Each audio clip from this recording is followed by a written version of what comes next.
नाजरीन, drama serial baby बाजी अपने बहुत से मराहिल से गुजर के आखिरकार अपने इख्तिताम की तरफ पहुंच चुका है। अज़रा और अस्मा सायरा और फुप्पो के साथ मुज़ाकरात के बाद जब खुशी खुशी घर वापस लौटती हैं तो फ़रहत उन्हें खुश देखकर पूछ ही लेती है कि भाभी आप लोग इतनी खुश क्यों हैं, जिस पे अस्मा उसे खुशखबरी सुनाती है कि फ़ाइनली हमारा घर हमें वापस मिल गया, और सिर्फ घर ही नहीं बल्कि बुटीक और दुकान भी हमें बहुत जल्द वापस मिलने वाले हैं। फ़रहत ये सुन के खुश भी होती है और हैरान भी कि वो लोग इतनी आसानी से सब कुछ मान गए, जिस पे अज़रा बताती है कि वो लोग इतनी आसानी से मानने वालों में से हैं भला। उनको ये सब मनाने के लिए मैंने भी ऐसा जाल फेंका था कि जिससे वो बच ही नहीं सकते। उन्हें भी याद रहेगा कि किसी अज़रा से पाला पड़ा था। इसके बाद अज़रा तमाम घर वालों से कहती है कि अब अपनी पैकिंग करना शुरू कर दो, क्योंकि कल इंशाल्लाह हम अपने घर में शिफ्ट होने वाले हैं।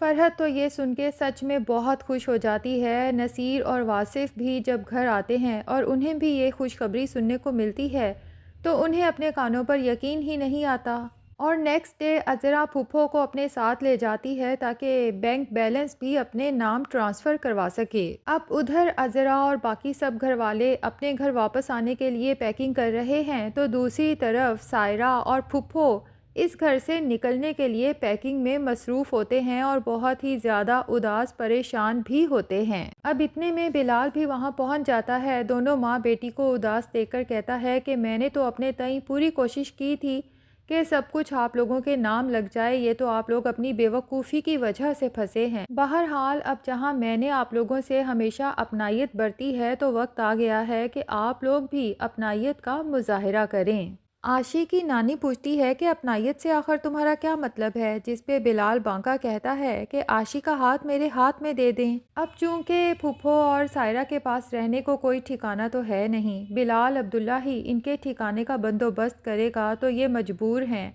बिलाल की बात मानने के अलावा इनके पास अब कोई चारा भी नहीं है। लेकिन उनका दिल तो नहीं चाहता कि इस जैसे आवारा और बेईमान इंसान से अपनी आशी की शादी कर दें। फ़िलहाल उसे टालने के लिए कहती हैं कि ठीक है तुमसे शादी कर देंगे, लेकिन इतनी भी क्या जल्दी है, पहले आशी अपनी पढ़ाई तो कंप्लीट कर ले।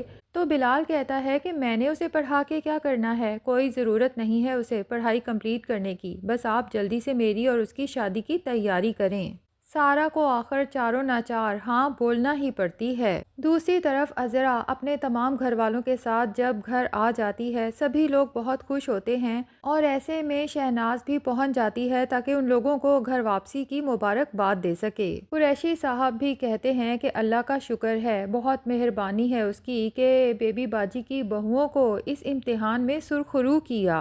तो समन अज़रा भाभी की तारीफ़ करते हुए कहती है कि इस सब का क्रेडिट तो अज़रा भाभी को ही जाता है।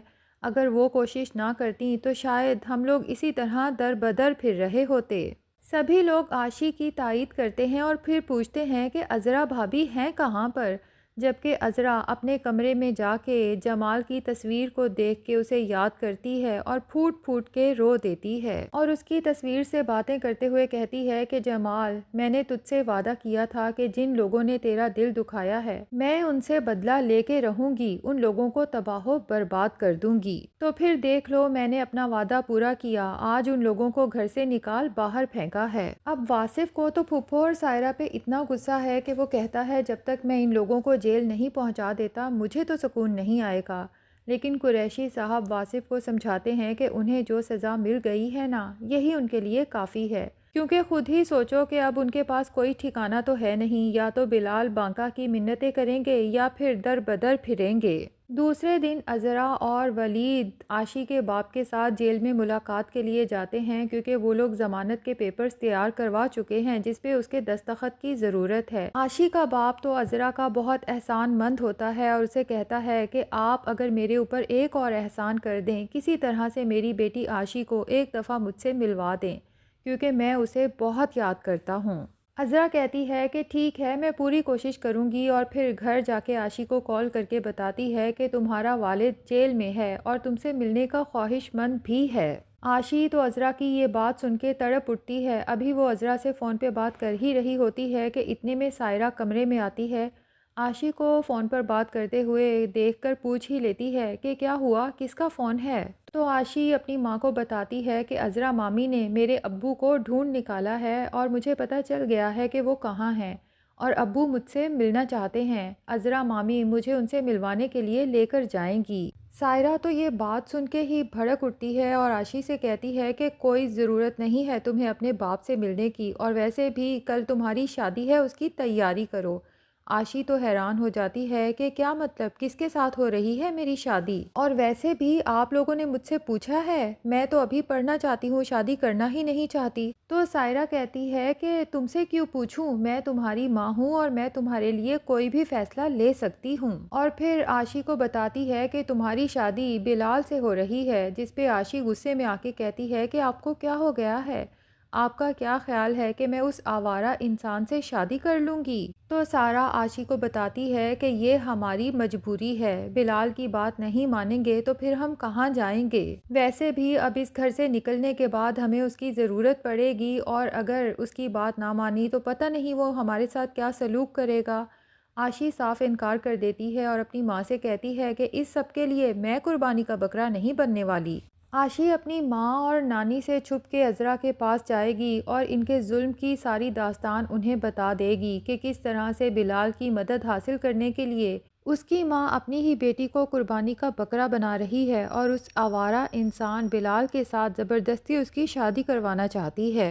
अज़रा आशी को हौसला देती है और उसे कहती है कि तुम मेरे पास रहो, तुम्हें फ़िक्र करने की कोई ज़रूरत नहीं है, बिलाल यहाँ आए तो सही, देखना तो सही कि मैं उसका हशर क्या करती हूँ। इससे पहले कि बिलाल यहाँ आशी के साथ निकाह करने के लिए आए, अज़रा और वलीद जाते हैं आशी के बाप को जेल से रिहा करवा के घर ले आते हैं।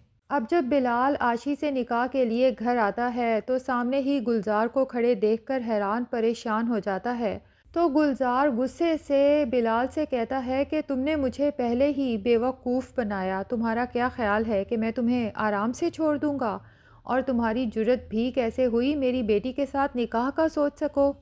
अगर आज के बाद मेरी बेटी पर तुमने नज़र डाली तो याद रखना कि मैं तुम्हारी आंखें नोच डालूंगा। और आशी भी सायरा और फुफ्फो को अपना फ़ैसला सुना देती है कि मैं अब अपने बाप के साथ रहूंगी, मुझे मज़ीद आप लोगों के साथ नहीं रहना। दूसरी तरफ कुरैशी साहब अज़रा और बाकी सब घर वालों से कहते हैं कि आज आपको घर पे खाना बनाने की कोई ज़रूरत नहीं, क्योंकि आज आप लोग हमारे घर पे मेहमान हैं, अपने घर वापस आ जाने की खुशी में। तो ये सब लोग मिल बैठ के खाना खाते हैं, बहुत खुश होते हैं, लेकिन ऐसे में जमाल को भी याद करते हैं। सभी लोग जमाल को याद करके उदास हो जाते हैं कि अगर आज जमाल भी हमारे साथ होता तो कितना अच्छा होता।